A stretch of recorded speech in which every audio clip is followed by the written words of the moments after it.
first word that pops into your head when you hear the name Kamala Harris? Liar. What's the first word that pops into your head when you hear Donald Trump? Pure evil. Which one do you think is more selfish? Like selfish, probably her. Kamala Harris? Yeah, because girls are a little bit dramatic sometimes. And do you think that people in the United States are ready to have another 4 years of Donald Trump if he's reelected? No. Why not? Because, I feel like all he does is, complain and, yell. The researchers found that opinions of the candidates from these 10 and 11-year-olds spanned a spectrum as wide as America. Donald Trump, he's given his life and his heart. She even shook hands with Mr. Trump to greet him before the started the debate, which is pretty kind of when you're going against your opponent. The study was designed by psychologist Ashley Landrum and political scientist Shanto Iyengar. Landrum conducted all the interviews and showed the students pictures of the candidates and asked them questions like, which one of these two do you think is more honest? Which one of these two do you think would keep us safer if they were elected? Landrum also showed them an emoji chart and a feelings chart and asked them questions like this. I'm going to ask you how much you like each of these two candidates. The questions were phrased to promote more open-ended conversations. I live in an apartment. I want to get a house, but it's hard. One thing that the kids talked a lot about, former President Trump's legal issues. How much do you like Donald Trump using that scale?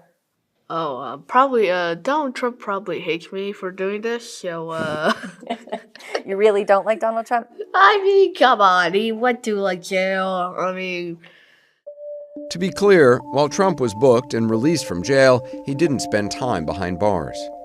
32% of all students brought up the former president's legal issues. In general, kids who said they'd support Donald Trump did not see his legal problems as a disqualifier. Hi, how are you doing today? This was in May before Trump's conviction. Should he be president again still? Yeah, we can say, for example, JFK. He cheated on his wife, but, people still loved him. George Washington, Thomas Jefferson, both slave owners. Being a slave owner is really bad. It's a really bad thing. But they still had 2 terms. So I think even though Trump has done bad stuff, he still deserves to run for president. Just curious. And now? Which one of these two candidates do you think is more likely to do bad things? Convicted felon against a liar. Who do I pick? I'm going to say Trump because he's a convicted felon. Do you think it's okay for somebody who is a convicted felon to become president of the United States? Yes. Many children were also very aware of the first assassination attempt on former President Trump. And which one do you think is tougher? Hmm. Donald Trump? Because he did survive a gunshot. And does anything else make him tougher, do you think? Or was it mostly his reaction to that? He's also pretty brave. I mean, if I was president and I was talking in front of a lot of people, I would be really scared. And why would something like that happen? There's a lot of cruel people in the world and stuff. And whenever something bad happens to them, they'll want to take it out on somebody else that they don't like. Yeah. And how does that make you feel? Kind of nervous because and you never know, one day it could be you. For Vice President Harris, students from both schools had a lot to say about her race and gender. So do you think it matters more to voters that she's a woman or that she's a person of color? I don't really care about what color she is. I just care about the personality and what she wants to do. Do you think people would be bothered at all by the fact that Kamala Harris is, half black and half No. Indian American? No, because Barack Obama was elected twice, 2 terms, served all 8 years.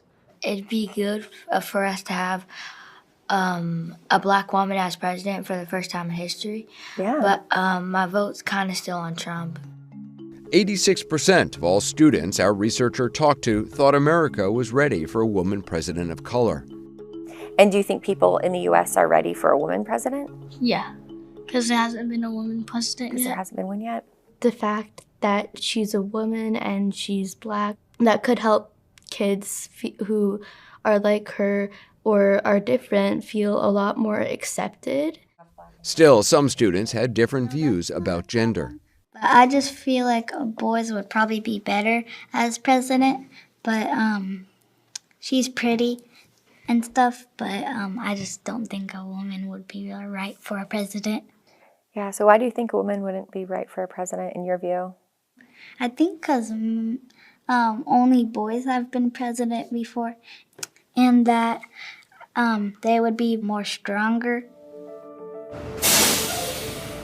Overall, the biggest finding, the children in the study were polarized, with what researchers called more extreme responses from the blue state kids than the red state kids. Donald Trump, he did bad things. He's like Hitler. He only wanted to be president so that he can just control everybody. Trump is supporting January 6th now. I remember that January 6th, it was a bunch of Republicans believing Trump. I feel like they thought Trump was a god. People got arrested. I think one officer died afterwards. That was a big day. The study found that these Democrat-leaning kids were about 9 times more likely to express negative emotions about Donald Trump than Republican-leaning kids were about Kamala Harris. Why might that be? Psychologist Ashley Landrum has some ideas. So Donald Trump is a very polarizing figure, and it's very possible that the kids are reacting to their parents reacting to Donald Trump being a very different kind of political figure than what we've seen before. So do the red state kids hold as strong of attitudes? Well, not when we're talking about Kamala Harris. In part, that could be because they don't know that much about her. Landrum was also curious about how kids saw their peers in the political divide. So do you think that the kids that live in those 2 houses would be friends with each other? They can. There's no law breaking that. It doesn't matter if you are different by skin color, or it doesn't matter if you are different by people. You can still be friends. The study found that Republican-leaning kids were more open to visiting a Democrat-supporting household, but Democrat-leaning kids were about 5 times more likely to say they would not want to go to a pro-Trump house. Would they be okay with you going over to somebody's house who is really supportive of President Trump? No, No?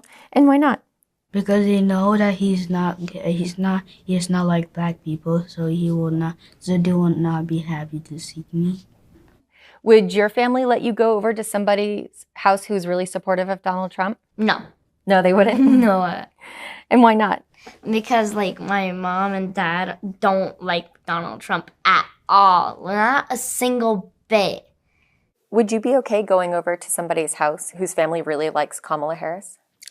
I think it'd be fine. It's just about the personality of the people. Would your family be okay if you went over to somebody's house who really liked Donald Trump? If I want to be real over here, so if I just went over there, I imagine be a good old argument or a fight. Maybe like a food fight or something. You Lexi.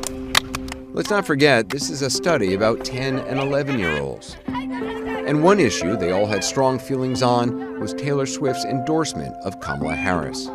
Are you a fan of Taylor Swift? Ew. No? So Taylor Swift said who she wanted to vote for. Do you think that her vote is going to influence the election? Yes. Yeah?